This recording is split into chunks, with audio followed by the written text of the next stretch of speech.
आज की इस वीडियो में हम लोग करने वाले हैं क्लास 8 की इंग्लिश की बुक का ज्योग्राफी लेसन। ये एक पोएम है, तो हम इस पोएम को भी रीड करते हैं और उसे समझते हैं कि इसमें क्या है।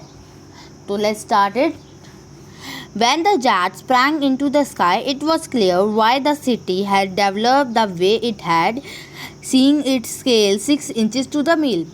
There seen an inevitability about what on ground has looked haphazard, unplanned and without style when the jet sprang into the sky.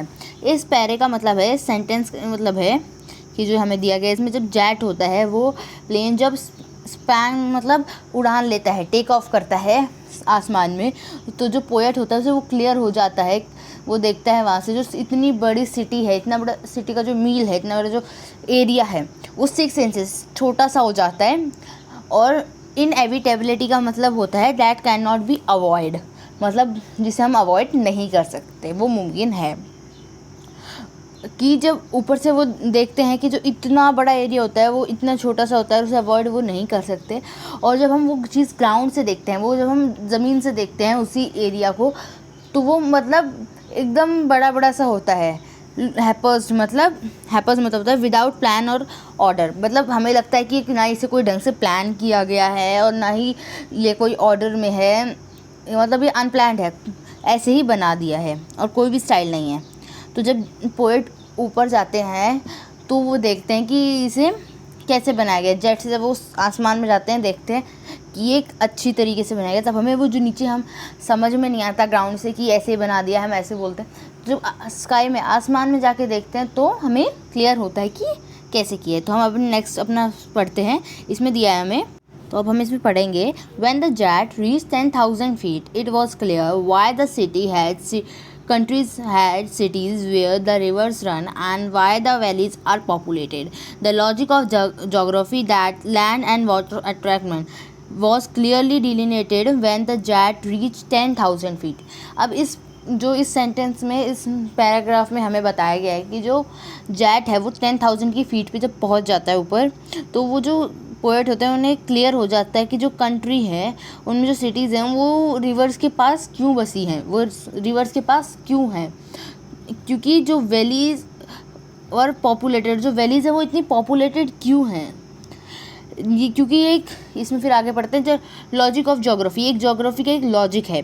That land and water attract man, it was clear delineated, मतलब जो land और water है, हर इंसान को land चाहिए होता है, water चाहिए होता है रहने के लिए, और वो लैंड और वाटर मैन को, आदमी को अट्रैक्ट करते हैं अपने तक। ये एक ज्योग्राफी का लॉजिक है, ठीक है।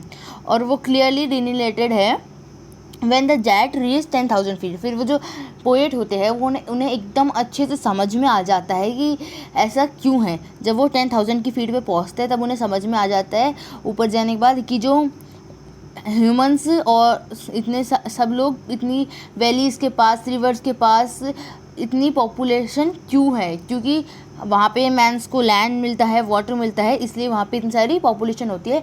और ऊपर जाके पोएट को ये क्लियर हो जाता है। इसलिए आगे पढ़ते हैं अब हमारा नेक्स्ट स्टैंजा पढ़ते हैं। ये हमारा, इसमें 3 स्टैंडर्स दिए हैं, तो ये हमारा लास्ट स्टैंजा है, तो इसे भी हम अभी बार क्लियर कर लेते हैं। इसमें दिया है हमें कि, तो इसमें दिया गया है When the jet rose 6 meal high, it was clear the earth was round and that it had more sea than land, but it was difficult to understand that the man on the earth found cases to hate each other, to build walls across cities and to kill from that high. It was not clear why.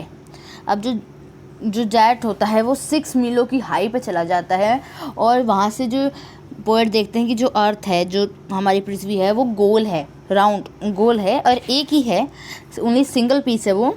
That the man और जो वो देखते हैं कि जो land से ज़्यादा हमारी अर्थ पे वाटर है, पानी है लैंड से ज़्यादा, ठीक है।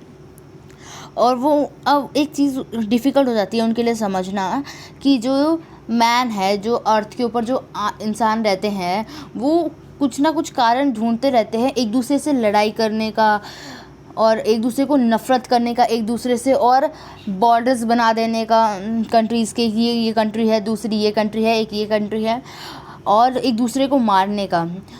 उनको ये कारण इतनी ऊंचाई पे जाके भी इसका कारण नहीं समझ में आया कि ऐसा क्यों है। पोएट को ये नहीं समझ में आया कि लोग इतनी क्यों बना देते हैं, बॉर्डर्स क्यों बना देते हैं, एक दूसरे को क्यों मारते हैं, एक दूसरे से कारण क्यों ढूंढते रहते हैं नफ़रत करने का। उन्हें इतनी मीलों 6 मील की हाई पे भी जाके ये समझ में नहीं आया कि अर्थ एक है, अर्थ को अंदर से डिवाइड क्यों कर रखा है कि ये कंट्री वो है, वो दूसरी कंट्री ये है। इतना उन्हें नहीं समझ में आया और उन्होंने देखा। तो आज की हमारी पोएम ख़त्म हो चुकी है और हमने इसको समझ लिया है पूरा। सो कैसा लगा आप लोगों को मेरा explanation? So please comment section में बताना और thank you for watching my video.